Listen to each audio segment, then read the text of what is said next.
Wonder, page 103, chapter Genetics 101. Both sides of Dad's family were Jews from Russia and Poland. Papa's grandparents fled the pogroms and ended up in New York City at the turn of the century. Tata's parents fled the Nazis and ended up in Argentina in the 40s. Papa and Tata met at a dance on the Lower East Side while she was in town visiting a cousin. They got married, moved to Bayside, and had Dad and Uncle Ben.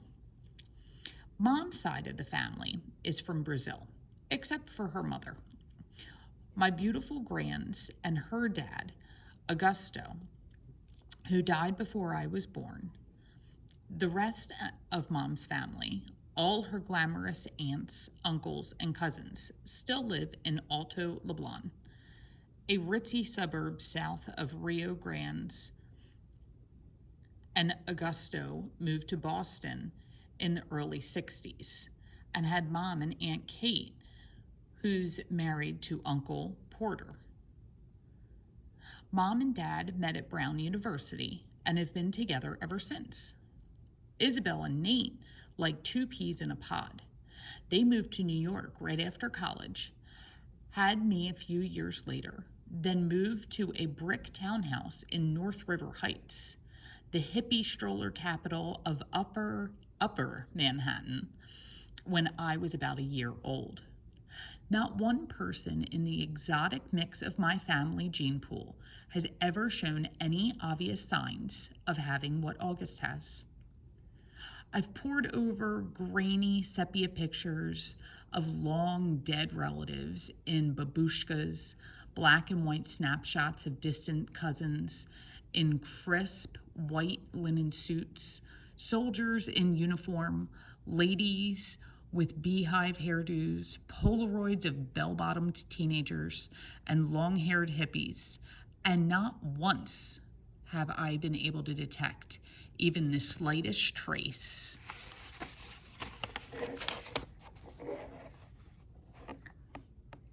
of August's face in their faces. Not one. But after August was born, my parents underwent genetic counseling.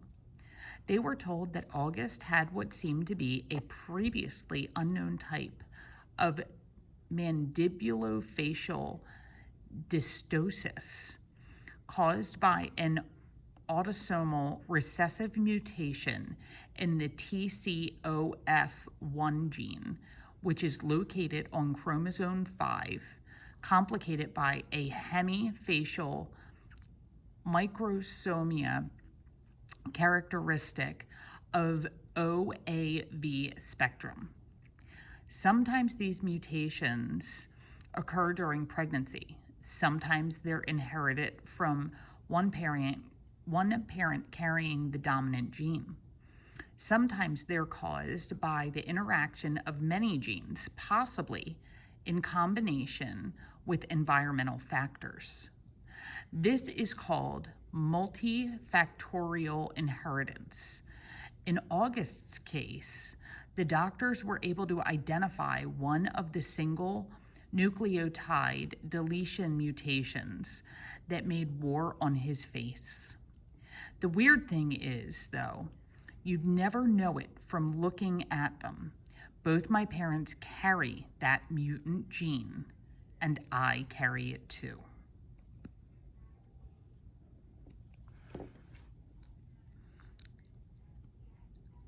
Page 105, chapter The Punnett Square.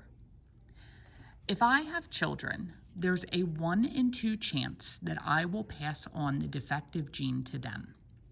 That doesn't mean they'll look like August, but they'll carry the gene that got double dosed in August and helped make him the way he is. If I marry someone who has the same defective gene, there's a 1 in 2 chance that our kids will carry the gene and look totally normal. A 1 in 4 chance that our kids will not carry the gene at all, and a 1 in 4 chance that our kids will look like August. If August has children with someone who doesn't have a trace of the gene, there's a 100% probability that their kids will inherit the gene, but a 0% chance that their kids will have a double dose of it like August, which means they'll carry the gene no matter what, but they could look totally normal. If he marries someone who has the gene, their kids will have the same odds as my kids. This only explains the part of August that's explainable.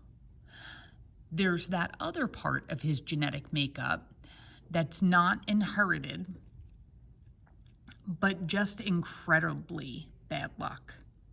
Countless doctors have drawn little tic-tac-toe grids for my parents over the years to try to explain the genetic lottery to them. Geneticists use the Punnett squares to determine inheritance, recessive and dominant genes, probabilities, and chance. But for all they know, there's more they don't know. They can try to forecast the odds, but they can't guarantee them. They use terms like germline mosaicism, chromosome rearrangement, or delayed mutation to explain why their science is not an exact science. I actually like how doctors talk. I like the sound of science. I like how words you don't understand explain things you can understand.